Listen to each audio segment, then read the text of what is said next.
Is your Spectrum cable box stuck on the starting up screen or endlessly rebooting? This is a common issue, but often easily fixed. A boot loop happens when your box can't complete its startup process due to software corruption, a bad connection, or a hardware fault.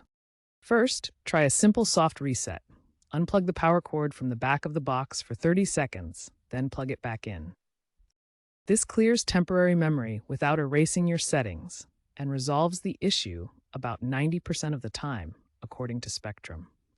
Make sure all your cable connections are secure, paying special attention to the coaxial cable. If problems persist, move on to the next step. If a soft reset doesn't work, a hard reset, also called factory reset, may be needed. This erases personal settings and recordings, so use it as a last resort.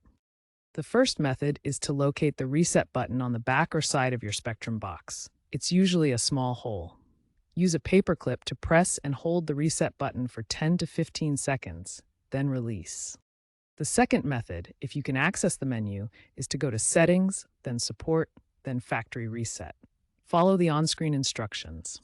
After the reset, your box will return to its default settings and hopefully boot up correctly. If neither of these methods work, contact Spectrum support for further assistance, especially if your box is still under warranty, as it may indicate a hardware issue.